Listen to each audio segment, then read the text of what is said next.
Saraswati euro शाळांची पाहणी करून नोटिसा बजावणार. ठाणे जिल्ह्यात 47 बेकायदा शाळा असून ठोस कारवाई अभावी आणि शाळांच्या मनमानी कारभारामुळे विद्यार्थ्यांचे शैक्षणिक भवितव्य धोक्यात आले आहे.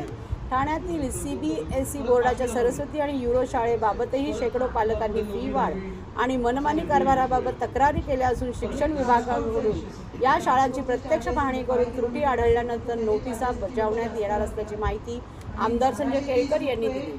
अन्यायकारक फी वाढ, मनमानी कारभार यामुळे संतप्त झालेल्या पालकांनी आमदार संजय केळकर यांच्याकडे धाव घेऊन न्यायाची मागणी केली होती. या पार्श्वभूमीवर श्री केळकर यांनी ठाण्यातील शासकीय विश्रामगृहात संयुक्त बैठक आयोजित केली होती. यावेळी ठाणे महापालिका आणि जिल्हा परिषदेच्या शिक्षण विभागाचे अधिकारी, युरो आणि सरस्वती शाळा व्यवस्थापनाचे प्रतिनिधी आणि पालकांचे प्रतिनिधी उपस्थित होते. पालकांनी अवाजवी आणि अन्यायकारक फी वाढ, शालेय साहित्य खरेदीत असलेली एकाधिकारशाही, मनमानी कारभार आणि सोयी सुविधा याबाबत तक्रारींचा पाढा वाचला. श्री केळकर यांनी पालकांची बाजू मांडत ठोस भूमिका घेऊन तातडीने कारवाई करण्याची सूचना शिक्षण विभागाला केली. त्यानुसार या शाळांची शिक्षण विभागाकडून प्रत्यक्ष पाहणी करण्यात येणार असून त्रुटीनुसार कारणे दाखवा नोटिसा बजावण्यात येतील अशी माहिती श्री केळकर यांनी दिली. याबाबत राबोडीतील सरस्वती शाळा व्यवस्थापनाच्या प्रतिनिधींनी फी वाढ रचनेचा पुनर्विचार करत असल्याचे सांगितले. दरम्यान पालकांनी कोणत्याही अन्यायकारक फी न भरण्याची भूमिका घेतली आहे. पुस्तके, गणवेश, पादत्राणे ठराविक दुकानातून खरेदी करण्याचे पालकांना बंधनकारक करण्यात आले असून शिक्षण विभागाने असे कोणतेही निर्देश दिलेले नसल्याचे श्री केळकर म्हणाले. याबाबत शिक्षण विभागाकडून मुलांना सर्क्युलर पाठवण्यात येणार असल्याचेही त्यांनी माध्यमांना सांगितले. याच्यामध्ये गेला आठवडाभर दोन्ही शाळेच्या पालकांमध्ये खूप अनरेस्ट होती आणि हे पालक जे आहेत सरस्वतीचे ते शेकड्याने पालक माझ्याकडे त्यांनी धाव घेतली आणि त्यांची जी जी काही म्हणणं आहे ते सांगितलं. आणि त्याच्या आधी युरो स्कूल जी आहे घोडबंदर रोडला तिथल्याही पालकांनी येऊन माझ्याकडे तक्रारीचा पाढा वाचला. त्याच्यामुळे त्याच्यानंतर मग आज शिक्षण खात्याचे जे अधिकारी आहेत महापालिका आणि जिल्हा परिषदेचे यांच्याबरोबर आत्ता ही मीटिंग आमची संपन्न झाली. CBSEच्या नावाखाली ज्या पद्धतीने फी आकारणी केली जाते ही अजिबात चालणार नाही. पालक हे अतिशय ज्याला म्हणता येईल की त्रस्त झालेले आहेत की वाटेल त्या प्रकारे जर फी कोणी वाढवत असेल तर ते पालकांना परवडणार नाही. आणि त्याच्यामुळे शासनाने काही डायरेक्शन्स दिलेले आहेत.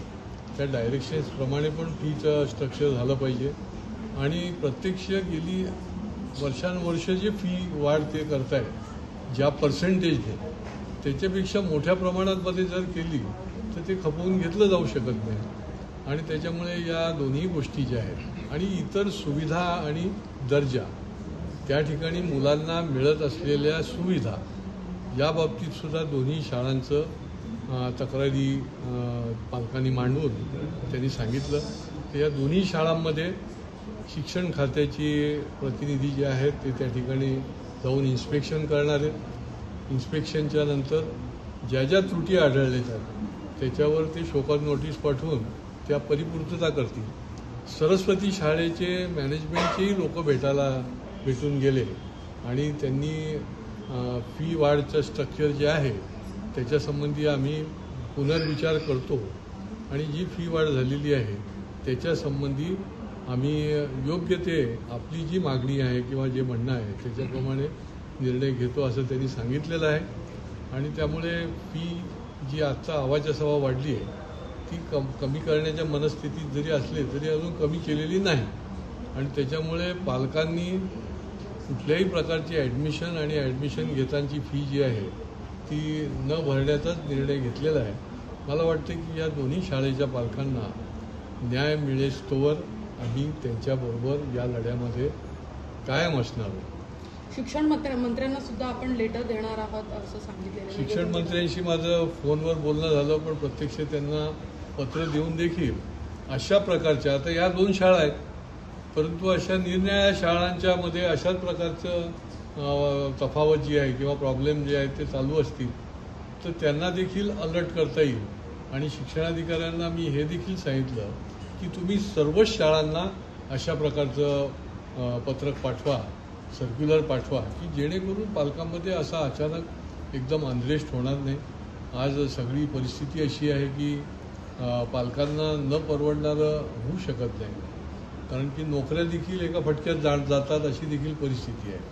आणि त्यामुळे त्यांना न्याय देण्याचं काम जे आहे ते निश्चितपणे केलं जाईल आणि शासनाचं देखील त्याच्यामध्ये सहभाग घेऊन चुकीच्या पद्धतीने काम करणाऱ्या शाळा त्यांना देखील ज्याला म्हणता येईल की आम्ही सोडणार नाही आणि त्यांना देखील ठिकाणावर आणू. शालेय साहित्य सक्तीचं काही शाळांमध्ये करण्यात येते, काही तो मुद्दा पाहतो. हा तर सर्वदूर अनेक शाळांमधल्या पालकांच्या तक्रारी आहेत की गणवेश आहे, बूट आहेत, तुमची पुस्तकं आहेत किंवा निरनिराळ्या ज्या काही गोष्टी विद्यार्थ्यांना लागतात ती ठराविक ठिकाणाहूनच घ्यायची कुठला आग्रह आहे. असं तर कधी कुठल्याही शिक्षण विभागाने सांगितलेलं नाही आणि त्याच्यामुळे पालकांना तुम्ही त्याच्या संबंधामध्ये मुक्त ठेवलं पाहिजे.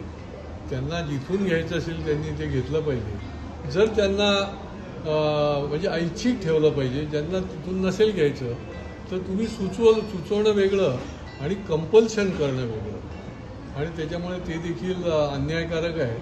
ते देखील सर्क्युलर जे आहे ते त्यांना पाठवलं जाणार आहे.